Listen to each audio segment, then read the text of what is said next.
14h-16h, Brigitte Lahaie, Sud Radio. Et nous continuons avec Jean-Benoît Dumontex de parler des pulsions avec bien sûr vous au 0826 300 300. D'abord la petite réponse à ma devinette, c'est quoi le baiser le plus en relation avec les odeurs? Je n'ai pas trouvé, Brigitte. Bon, enfin, c'est le baiser esquimau, vous savez bien, il s'embrasse sur le nez. Bien sûr, on se met des petits coups sur le nez, c'est voilà, vrai. donc on se sent bien. C'est grave. Bravo. Voilà. Alors, on parle des pulsions aujourd'hui, et puis je vous propose de donner la parole à Patrick Lemoine, qui est psychiatre et qui pourrait lui aussi nous parler des pulsions, mais en fait, il va plutôt nous présenter son nouveau livre, La santé psychique des génies. C'est aux éditions Odile Jacob. Et vous aviez déjà sorti un livre, Patrick Lemoine, sur la santé psychique de certaines personnalités, et là vous nous revenez avec la santé psychique des génies. Alors les génies, ça veut dire quoi dans le terme d'un psychiatre? Patrick Lemoine, bonjour d'abord. Bonjour Brigitte, c'est toujours un bonheur de retrouver votre émission et Sud Radio. Merci. Ce qu'il y a de sûr, c'est que le mot génie, ça vient de engendrer. Donc c'est quelqu'un qui crée quelque chose de complètement nouveau, qui est, comme disent les Américains, dans un nouveau paradigme, qui se fiche de ce qui se passait avant et qui fait du neuf. Ah, j'aime bien cette définition, elle est jolie, bravo. Ce qui fait que vous comme moi, par exemple, quand nous rêvons, nous sommes des génies.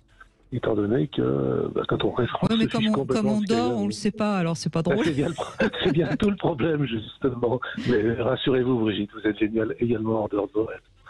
Ouais, bon. Donc en fait, vous avez fait le choix de ces personnalités. Elles sont très variables dans ce livre, d'ailleurs. On en parlera de quelques-unes dans les semaines prochaines, mais là, je voulais qu'on présente d'abord le livre, parce que vous passez de Einstein à Jacques Léventreur et à par exemple Machiavel, etc. Enfin, vraiment, vous ratissez très très large. Et c'est pour ça que je voulais comprendre d'où venait ce terme génie. Alors le sous-titre c'est génie du bien, génie du mal, mais c'est intéressant, Jean-Benoît Dumontex. Oui, je ne savais pas moi que génie. J'avais pas pensé que ça venait d'engendrer, effectivement. Oui, générer. Voilà, générer. Et donc c'est là. Et d'ailleurs c'est assez répandu en Occident, puisque le mot djinn, qui est très utilisé par exemple au Moyen-Orient et au Maghreb, ça vient aussi du mot génie. Et on trouve énormément comme ça de dérivés du mot génie. On retrouve même en Inde des mots qui se rapprochent de ça. Ce que j'ai essayé de ratisser, comme vous dites, très large, c'est de trouver les gens qui ont vraiment été inventifs. Donc il y a des gens qui ont été inventifs pour faire le beau, les artistes, il y en a d'autres qui ont été inventifs pour trouver des nouveaux trucs, c'est les scientifiques, et puis certains ont été très inventifs pour être horrible, pour faire le mal. C'est pour ça que j'ai mis effectivement Gilles de Rais, Landru, Petiot, ou bien Sade, en fait, je l'ai quasiment innocenté pour moi. Et il a écrit, et c'était finalement un révolutionnaire, un humaniste, et donc pour moi c'est pas un génie du mal. En revanche, Landru, ou bien alors Pol Pot, on parlait des génocidaires, j'ai discuté de Gengis Khan, et puis il y a ceux qui ont été géniaux pour faire le bien. Je pense à Coluche, je pense à Sœur Emmanuel, je pense à l'abbé Pierre. Alors, je suis moins gentil avec Mère Teresa. Et puis, il y a des gens qui déçoivent. J'ai fait des génies mystiques, et si on prend Saint-Dominique ou Saint-Louis, pour moi, c'était quand même plutôt des horreurs qui ont fait plus de mal que de bien avec l'Inquisition, la croisade des albigeois et toutes ces choses-là. Donc, en naviguant à travers toutes ces personnalités inventives, eh bien, pour moi, il y a trois catégories. Il y a les génies du bien, les génies du mal, et puis ceux qui sont ni dans le bien ni dans le mal. Je pense surtout aux scientifiques et aux artistes. Oui. Puis il y a peut-être aussi quelque chose à comprendre par rapport à leur époque, non, Patrick Lemoine? Parce que finalement, Freud, il serait arrivé 20 ans ou 30 ans plus tard, peut-être qu'il y aurait déjà quelqu'un qui aurait évoqué tout ça. Enfin, qui aurait, je sais pas. Moi, j'aime bien Freud. Je suis pas une ennemie de Freud comme certains, comme un peu vous d'ailleurs. Mais pas un peu, mais pas complètement, parce que quand même, j'en dis aussi du bien. Oui, je sais. Il a apporté apporté quand même énormément, mais en même temps, c'était quand même un sacré filou, parce qu'il a repris des tas de trucs sans jamais les citer, comme Pasteur d'ailleurs, ou comme Einstein, qui ne citait jamais les gens dont il s'inspirait. Et puis, je pense quand même que si Freud a apporté beaucoup, il était quand même aussi très malhonnête. Parce qu'il trichait sur ses résultats. Est-ce que justement, le génie, quelque part, il a tendance à se croire supérieur, et puis pas finalement à citer ses sources, non ? C'est pas faux. C'est pas faux du tout. Oui. Notamment dans le domaine scientifique, où il y a plein de prix Nobel qui carrément laminent leurs prédécesseurs. Comme je vous le disais, Pasteur, par exemple, a souvent non cité justement des prédécesseurs dont il s'est servi. Et il le savait parfaitement parce qu'il était un bon scientifique, il lisait tout. En revanche, par exemple, Darwin, lui, c'était tellement nouveau ce qu'il a fait. Il y avait eu certes Lamarck, mais ils étaient quand même très différents, leurs théories étaient très différentes. Et donc je pense que Darwin, c'est pour ça que je suis en extase devant Darwin et Marie Curie, étaient des gens non seulement créatifs, mais d'une très très haute moralité, et qui ont toujours été justement à la recherche du bien. Et d'ailleurs, vous le dites, hein, c'est pour ça que je peux vous en parler sans vous attaquer, il y a très peu de femmes hein, dans ce livre. Eh oui, mais c'est un vrai souci. Je peux vous dire pourtant que j'ai beaucoup cherché, mais je pense que on est dans un monde humain, parce qu'en fait, ça remonte à la nuit des temps, qui est essentiellement macho, c'est une société patriarcale. Heureusement, les choses sont en train d'évoluer, mais il fallait vraiment être très, très, très bon quand on était une femme pour arriver à accéder à percer. Et ça, c'est clair. Mais quand même, pour moi, le plus grand, si je devais mettre un numéro 1 à mon livre, c'est quand même Marie Curie. Marie Curie, donc une femme. Cela dit, derrière tout grand homme, il y a souvent une femme. Déjà sa mère. Oui, bien sûr. Oui, bien on sûr, sait à quel point la mère va porter le génie et va lui permettre justement de se croire génial. Enfin, il me semble. Non, vous êtes ça, pas c'est vrai. C'est vrai. Quand on voit l'admiration dans les yeux de sa mère, c'est sûr que ça aide beaucoup. C'est Freud qui va dire d'ailleurs que ceux qui réussissaient bien, c'est ceux qui étaient convaincus d'être les préférés de leur mère. Donc, je pense que vous avez totalement raison, Brigitte. Oui, je pense qu'on a quand même déjà de la mère, mais c'est vrai qu'on en parle souvent peu. Oui, regardez Nicolas Flamel, qui était le génie de l'alchimie. On est à la Renaissance, là, au XVe siècle.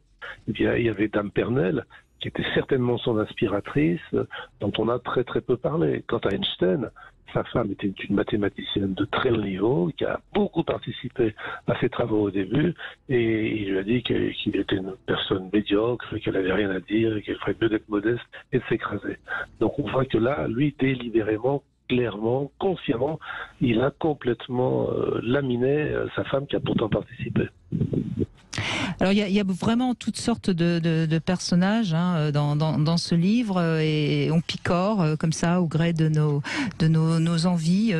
C'est vraiment, je trouve, un livre qu'on met comme ça sur sa table de nuit puis qu'on dit tiens aujourd'hui, ce soir, je vais découvrir ce que nous raconte Patrick Lemoine de Pablo Picasso par exemple, etc. Et ce que je trouve très étonnant, c'est que vous êtes, vous essayez toujours de mettre le fléau de la balance au milieu, quoi. Vous essayez d'être le plus honnête possible, aussi possible que ce soit d'ailleurs.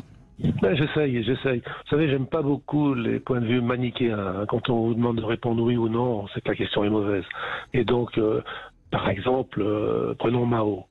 Au début, moi j'allais prendre Poutine, je sais pas pourquoi. Oui, on se demande pourquoi. Non, parce que c'est vrai que... Ça fait un moment que je l'ai pas rencontré et examiné, donc j'ai un peu de mal à en parler. Non, mais c'est vrai, c'est agaçant. Je prends exprès cet exemple de Poutine parce que c'est l'actualité hein, et que ça parle donc forcément à tout le monde. Mais on peut pas en dire que du mal ou que du bien. Enfin. Non, absolument. Et puis en plus, on pourrait dire du mal de son médecin. Parce que selon moi, Poutine était un paranoïaque comme tous les dictateurs, ou presque. Hein, bien sûr. Comme tant d'autres actuellement, Erdogan. Vous êtes d'accord avec ça, Jean-Benoît? Oui, bien tout sûr. à fait. Mais le problème, c'est qu'il suffit de regarder ses photos pour voir qu'il gonfle, que donc probablement il est sous cortisone, et on sait que la cortisone fait flamber le délire. Et je pense que ça rend très agressif. Donc pour moi, ça paraît horrible de dire ça, mais la guerre d'Ukraine, c'est un effet secondaire de la cortisone. Ça paraît impensable de dire ça, et pourtant... Non, mais j'ai quelqu'un de très proche de moi qui m'a dit exactement la même chose. Donc, voilà. Mais ça, on l'entend malheureusement pas beaucoup dans les médias. Non. C'est vrai. Et pourtant, parce que il faut reconnaître qu'en Russie, il est très populaire, donc il n'a pas dû faire que du mal dans son pays. Mais je crois surtout qu'il a réussi à réguler la Russie à un moment où ça partait gravement dans tous les sens. Enfin, ça, je parle de ça il y a longtemps, évidemment. Bon, et le succédant à Helsinki, qui était un alcoolique, c'était oui. compliqué. C'est un drôle de. Un jour, il faudra que vous fassiez un livre sur l'histoire des pays. Ça serait passionnant parce que c'est vrai que quand on regarde l'histoire de la Russie, franchement, il fait pas bon vivre en Russie, naître en Russie. Hein. C'est la caricature. Ça fait 2000 ans qu'ils sont avec des dictateurs. C'est fou. Oui. En réalité, qui était quand même dictateur, c'était une femme, Catherine de Russie. Une femme exceptionnelle qui a fait énormément pour son pays dans l'instruction sanitaire, qui a essayé de libérer les moujiks, les serfs, mais autrement, tous les autres, c'était des horreurs. Ivan le Terrible, puis si on met Attila, Gengis Khan, c'était quand même pas des enfants de cœur. Enfin bref. Et bien sûr, Staline, qui était le pire, puisque c'est pas loin de 60 millions de morts. Oui, exactement. Là, comme ça, Patrick Lemoine, si je vous disais, quel est de tous ces personnages géniaux dont vous avez parlé dans ce livre, La santé psychique des génies, aux éditions Odile Jacob, lequel vous me diriez, à part Marie Curie, hein, vous n'allez pas me la reciter. Darwin, j'ai une admiration sans borne pour Darwin. Ce type qui, comme Marie Curie, était très souvent assez déprimé, mais avec de bonnes raisons, puis il avait des tas de maladies physiques. Sa théorie, qui est complètement novatrice et qui est toujours unanimement reconnue, à part quelques créationnistes de certains États américains, c'est une théorie qui a tout apporté. Il y a avant Darwin, après Darwin. Il avait un cousin abominable qui s'appelait Galton, essayé de détourner sa théorie pour en faire un truc eugénique nazi, et il a lutté toute sa vie contre le détournement de sa théorie. Il n'a jamais été dans l'eugénisme ni dans le néo-nazisme, donc c'est un type chapeau, quoi. Il est exceptionnel. D'accord. Eh bien, dommage qu'il n'ait pas fait un enfant avec Marie Curie, ça aurait été doublement génial. Je prends toujours le premier de la future portée, là. Merci en tout cas, Patrick Lemoine. On vous retrouvera la semaine prochaine pour évoquer plus précisément quelqu'un de ce livre. C'est un livre franchement que je vous conseille, qui se lit, qui se déguste, La santé psychique des génies. C'est aux éditions Odile Jacob. Allez, on fait une petite pause et on revient sur nos pulsions sexuelles.